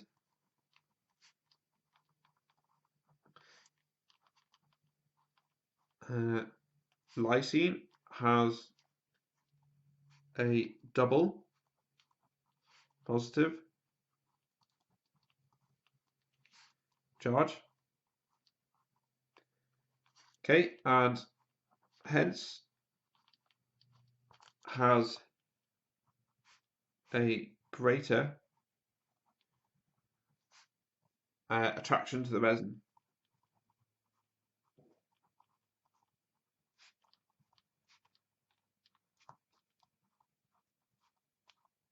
All right, okay. So key things here is that it has a double positive charge. So we need to make sure we get that in there because that's really important. It did tell us it was polar, so it's obviously got to do something with the charge, and hence has a greater attraction to the resin. There's got to be some link in there to do with the attraction because it's got to be explained. So in terms of marks, you get 1 mark for saying that it has lysine forms a double positive charge, or you could say that alanine only forms a single one. And therefore we have a greater attraction to the resin because that's the effect it has. So because it has a greater attraction, it will take longer to come out of the column than the other one, and so therefore you can separate that. But yeah, not too bad. Amino acids are not too bad. You know, make sure you get the charges correct and you draw them carefully because it can be big molecules. That's it. On to the next question. Okay, so this is question 7. And this is in section B, so it's the little bit more tricky ones. You have to do a little bit more structuring of the answer yourself. So we're just going to start with what we've got here. So it says Ester 1 and Ester 2 were studied by proton NMR spectroscopy, and there we've got the Ester 1 and Ester 2. So one of the two esters produced this spectrum, and you can see there's our spectrum there. And if I just nudge that up a little bit so we can see the question, it says deduce which of the two esters produced the spectrum shown. In your answer, explain the position and splitting of the quartet peak at sigma 4.1, which is this peak here, in the spectrum, and predict the sigma value of the quartet peak in the spectrum of the other ester. And we're going to use table B on the data sheet to help us as well. So what we're going to do is I'm going to leave the identity of the spectrum to the ester until a little bit later on. And what we'll do is we'll jump straight in with looking at the quartet peak at 4.1. So you can see there's the peak there. So what we do is you get one of these, which is your data sheet, and we're looking at table B, which is this one here. And so we need to look for a peak at 4.1, and you can see it's there. So you'll actually get a mark for just writing down this structure here. And what it's telling us is that this proton here is given this peak at 4.1. And this proton is joined to a carbon, which is bonded to an oxygen directly. So we're just going to write that structure down on our sheet there first. So the structure was, so this was the peak at the peak at 4.1 was actually the RC double bond O oxygen CH, and we have this emphasis on that as well. So that would actually get you the first mark there. Okay, so it then asks, let's move that out of the way. It then asks deduce which of the then asks predict the sigma value. No, it doesn't. Let's go back. So it says in your answer explain the position and splitting of the quartet peak at 4.1. So the position is because of this structure here. Now the splitting pattern tells us that we have that this hydrogen must be next door to a carbon with 3 other hydrogens attached to it, because the quartet, according to the n+1 rule, the splitting pattern of 4 means it's adjacent to 3 other hydrogens. So we'll write that down there as well. So this is 4.1 is a quartet. So that's the splitting pattern of 4. So is adjacent to a carbon with 3 hydrogens.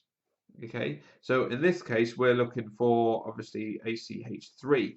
So what we're now going to do is, now because we've kind of unpicked a little bit of this, we can now start and identify what this ester could be. So we know we've got a hydrogen here, and we've got a possibly a hydrogen here, we think, but we know that next door to it we've got a CH3. So we're going to add this in purple.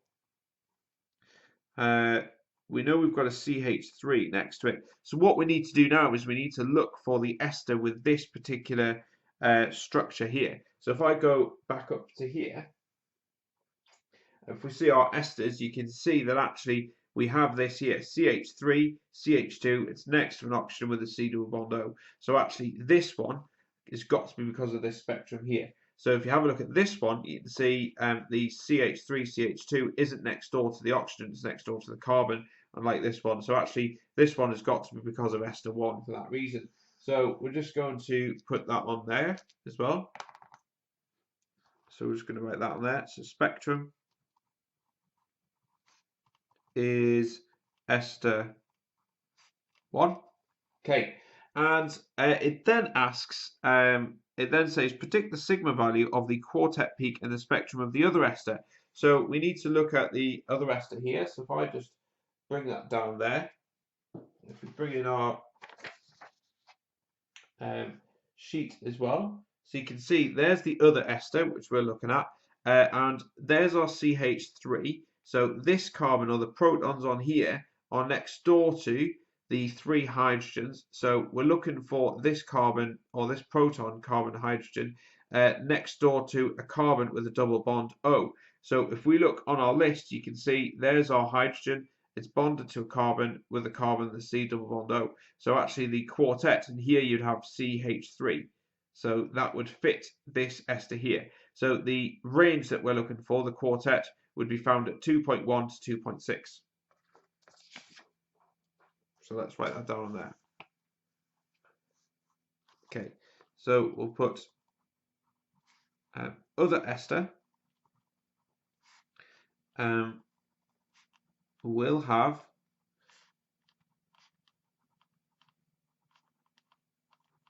a quartet at 2.1 to 2.6. Okay, so if we have to look at the marks for this, you would actually get 1 mark for drawing that structure there. You would get 1 mark for saying that we've got 4.1 as a quartet, so it's next door to 3 hydrogens. You get 1 for identifying obviously the spectrum to the ester, and the last mark for saying whereabouts of the spectrum the quartet would be for the other ester. Okay, so NMR is a little bit of a tricky one. You'll get plenty of practice in with that, because they sometimes can be a little bit of a pain, but this one wasn't too bad. Okay, right, so let's look at the next part, to question 7. Okay, right, so it starts by saying cetramide is used as an antiseptic, and they're giving you the structure of cetramide there. And it says name this type of compound. So that's what we're going to do first. So you can see we have an N in the middle here, and we have 3 CH3s, and we have this big lump of hydrocarbon as well. So, and we've got the Br minus. So this is a classic sign of a quaternary ammonium salt.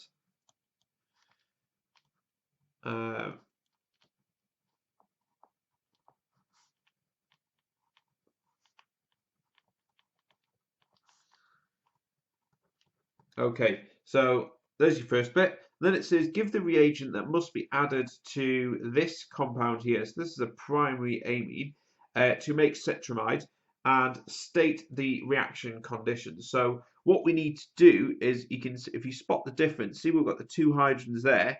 Now we have actually a bunch of CH3s. In fact, we have 3 of them there. So we need a molecule with a bromine in and a CH3. So the reagent in this case, and this is the topic of amines. This is the amines topic. So this is CH3Br or bromomethane. So that would get you the reagent mark, and then it says you need to state the reaction conditions. Now you can see one of these isn't going to give you 3 of the CH3, so we need an excess of them. So must be in excess. Okay, so that's pretty important. Okay, and then it says name the type of mechanism involved in this reaction. Well, what we're doing is we're effectively adding CH3Br to NH2. Now, on this nitrogen, we have a lone pair of electrons there, and the CH3 is going to add itself onto that nitrogen. So what we have is a nucleophile, which is your NH2. So we're going to start with nucleophilic, and you can see that when we add the CH3 on there, we have a replacement. Obviously, the CH3 is replacing hydrogen on the ammonia. You can see it's not there anymore. The hydrogens have gone, so this is substitution.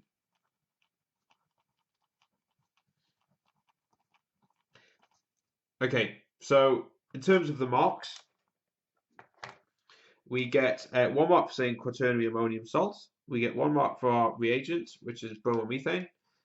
We get 1 mark for saying we must have an excess amount of that to allow us to have multiple amounts of CH3. And the name of the reaction is, or the mechanism is nucleophilic substitution. Okay, so that gets us the 4 marks. All right, and then on to the last question for, the last part for question 7.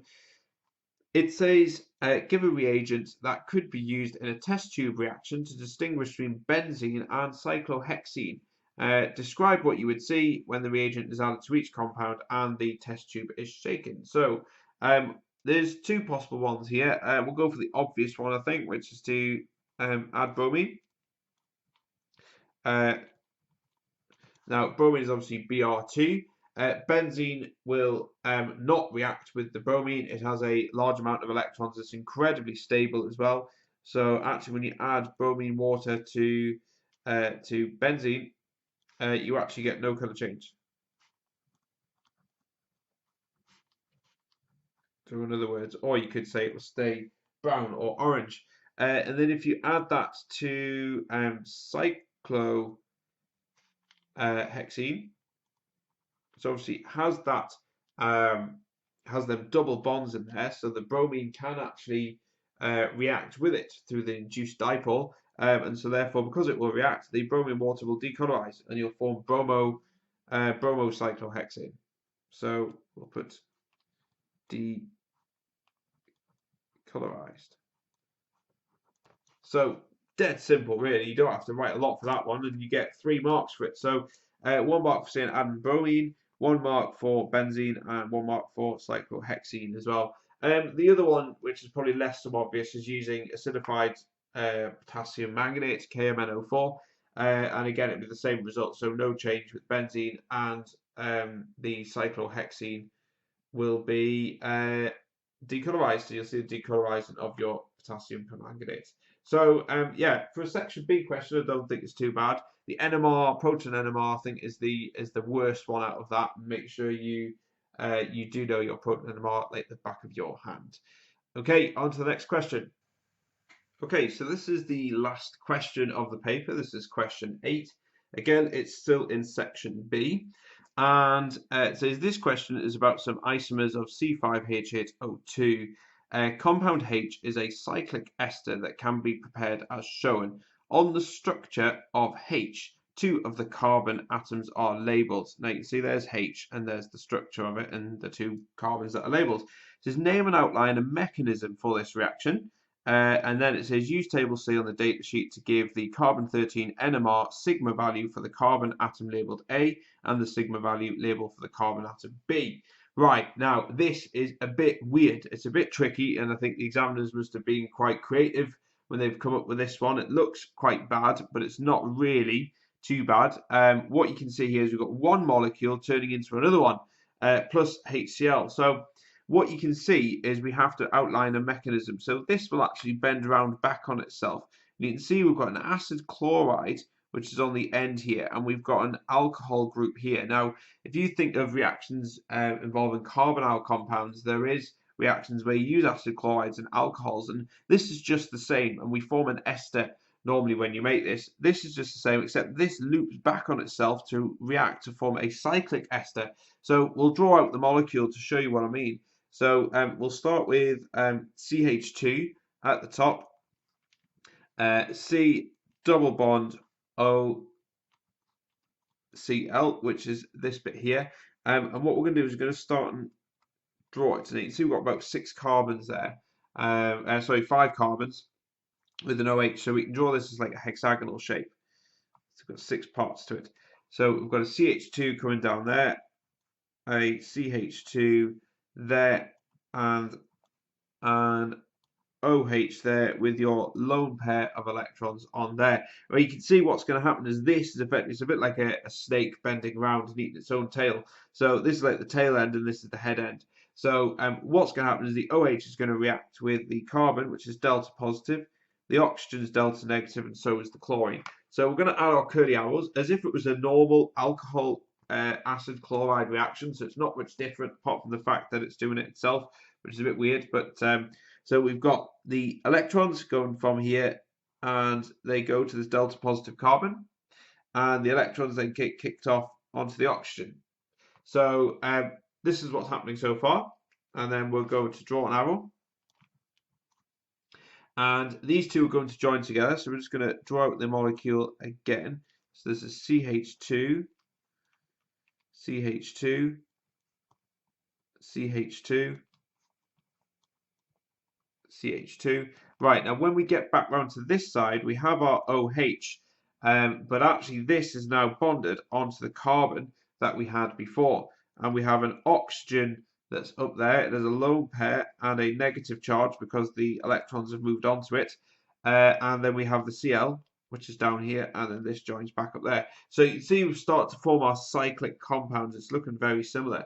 Now, what we need to do is we need to do like we do with a normal acid chloride alcohol reaction, is the electrons from here reform the double bond, kicks off the chlorine, and we're supposed to have a positive charge on this oxygen because you can see it's got 3 bonds, and the electrons from here then go into the oxygen to stabilize that positive charge. So we've got a lot of arrows going on here. Just make sure you're keeping up and seeing what it's like. It is just like an alcohol and, like I say, an alcohol and acid chloride reaction. It basically is. And this is obviously, as you can see, we'll get the name of it. It's called an addition elimination reaction, because what we're doing is we're adding on here first, so we form this intermediate, and then we eliminate the chlorine and the hydrogen as a result. So that's the name of this reaction. So this is addition elimination. All right, okay. So then it asks us to use table C on the data sheets to give the carbon-13 NMR sigma value for the carbon atom labeled A and B. So you can see there's A and there's B, and so we have to use our data sheet. So this is carbon-13 NMR. So if I just bring that across. Right, so we need to look at this set of data here, and you can see we've got A. Now this is CH2 that's next door to a carbonyl group, so we are looking for carbon right next door to a carbonyl group, which is here. So A would be between 20 and 50 ppm, and while we're here, B is right next door, there's a carbon right next door to an oxygen, which is here, so that's going to be between 50 and 90. So you can see that there's the carbon that's right next door to an oxygen. So this, I just push this up. So A will be 20 to 50 ppm, and B would be 50 to 90 ppm. Okay, right. So in terms of marks, there's 7 marks up for grabs here. So you get 1 mark for this, you get 1 mark for this, and 1 mark for that. And you also get 1 mark for drawn this structure here, and you get 1 mark for that there as well. You also get 1 mark for showing your lone pair and your negative charge, which is here, and the kicking off of that. So that's going to be 1 mark there, and then 1 mark for this bit where we're stabilizing the positive charge. You must show your lone pair and your negative charge. That's really, really, really important, because if you don't, then you will actually lose the mark. This, including this arrow, for that lone pair, and the negative charges. Make sure you got the charges as well for the structure. So pretty important. So 7 marks for that. It's not too bad. So once you know what you're actually doing. Okay, so we'll just take that one away. Okay, on to the next one. So this is 8A part 2, and it says HOCH2, CH2, CH2, CH2, COCl can also react with to form a polyester in a mechanism similar to that in question 8A part 1. Draw the repeat unit of the polyester and name the type of polymerization involved. Alright, so all we have to do is with polymers you chop off the end bit. So we've got the Cl bit that comes off and the hydrogen that comes off there. And you must show your trailing bonds as well. So we'll just quickly draw it on there. CH2, CH2, CH2, CH2, C, and then we've got here, we've got a double bond oxygen with our trailing bond at the end. And so there's our polymer, and what we've done is, because we've lost molecules on here, which is HCl, and it's not an addition polymer where we have an alkene, so we call this condensation polymerization, because we've lost a molecule, which is the HCl. You have your hydrogen on the end there and your chlorine on there. Okay, so this is where it would join on, and obviously there's your 2 marks. You'd get 1 mark for this structure and 1 mark for saying condensation. Okay, so on to the next question, which is 8B. It says, state how you could distinguish between compounds J and K by a simple test tube reaction. State how you could distinguish between J and K given the number of peaks in the proton NMR spectrum of each compound. Right, so one of the ones you can see here, well, we've got a aldehyde here, and we have a ketone here, and we have 2 ketones here. So when you've got aldehydes and ketones, you've got to think of things like toluenes, phthalings, and potassium dichromate. So I'll put all 3 down so we can see what's happening. So we'll start with toluenes first. So with J, this is a ketone, so toluenes, you get no change or no visible change. Visible change.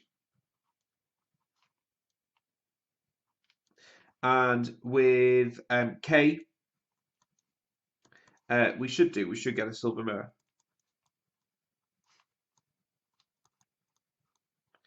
Okay, you could use phthalings as well. So I'll put that down. You'll need to put 1 of them down, but we'll just put all of them down. With J, again, you'll get no visible change. And with K, you will get a red precipitate. You've got to put precipitate as well. That is very, very important. And the other one, which you could use, is dichromate, acidified.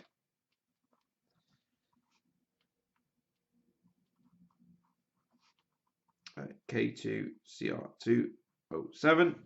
And with J, because this can't be oxidized any further, it's a ketone, so we get no reaction or no visible change.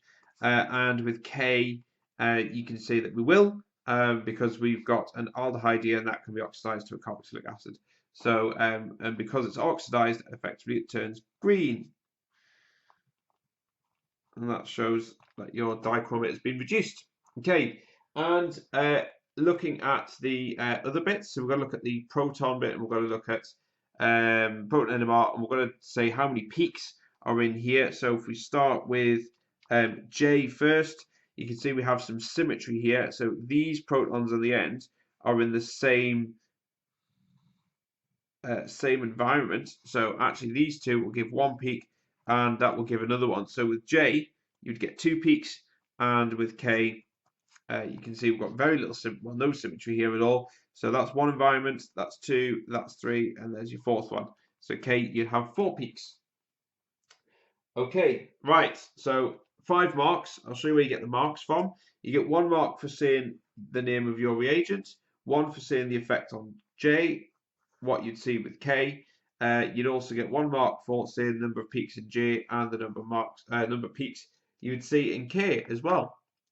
Okay, right. On to the last one.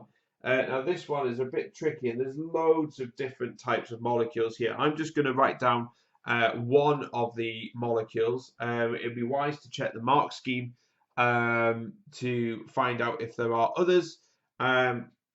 So we'll start with this one. It says, draw the structure of each of the following isomers of C5H8O2.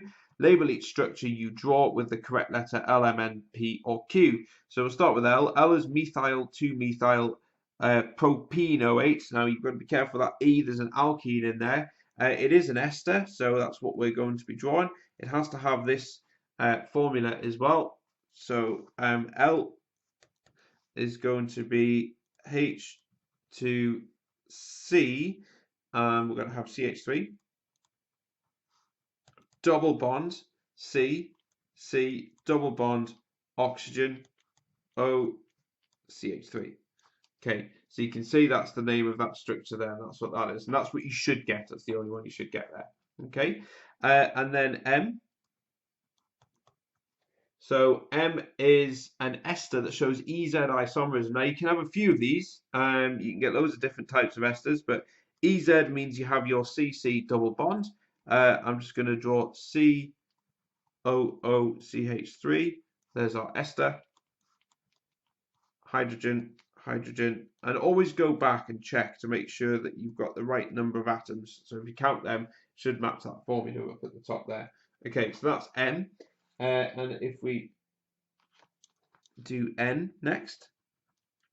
Okay, so N said is a carboxylic acid with a branched carbon chain and does not show stereoisomerism. So we shouldn't have any of this. Well, we could have a double bond. We have to have a double bond because of the structure, but we must have 2 of the groups must be on the same side. So unlike here, where you see we've got 2 groups that are the same on the one on the bottom, these 2 have got to be on the side here, but it's got to be carboxylic acid. So the way in which we can do that is we draw our, obviously our CC double bond, but all we have to do is just make sure that 2 of our groups are on the same carbon, and that completely eliminates any EZ. And we must have a carboxylic acid. There's the COH, and then the hydrogen. We know this is branched because we've got a branch there. So you can see 1, 2, 3, 4 carbons, and there's a branch there. Or you can do it the other way around, and there's your branch there. So it is branched as well. So that makes sure it is. But again, there'll be other ones of this as well, as long as it satisfies that criteria. That's the main thing. Okay, and then we've got a little bit more space. So we're going to do P. And P says, as you can see, is an optically active carboxylic acid. So there's only one of them which could be optically active. So when you draw an optically active compound, start with your carbon in the middle. And it does say it's a carboxylic acid, so that would be a good start. We'll put the carboxylic acid up there. And then we must have an alkene. So we'll put that on the end there. And we know we've got to have, obviously, all the rest has got to be different groups. So for it to be optically active, you must have 4 different groups around your chiral center, which is the carbon in the middle. Okay, and the last one, which is Q. Now Q tells us it's a cyclic compound that contains a ketone group and has only 2 peaks in its proton NMR spectrum. So when we get that, we know it's got to be cyclic. So I'm going to draw one of them. It must have a carbonyl group in. Now, the moment we think it's got to have 2 peaks in there, we've got to have effectively 2 carbons or 2 protons that are mirror images of each other. So we're going to have a carbon there. So this is going to be CH2, CH2, CH2, CH2, oxygen, oxygen. So that means we've got our 2 oxygens in there. You can see that we've got only 2 peaks in our proton NMR. So these 2 are the same, and these 2 are the same. So that would give us 2 peaks. And we've also got our ketone group as well. So we must have that in the middle. Additionally, So there we go. Again, there might be a few other options with that as well. There's potentially other options for that one. So that's it really. That's the end of it. You get 5 marks there. Obviously the mark structure is a mark for each. So we'll just quickly rattle them down there. 1, 2, 3, 4, and 5. And that's where you get all of your marks from on there. So 19 marks, a big question. Section B, a little bit less structured, but plenty of marks to gain. But that's it. Bye bye.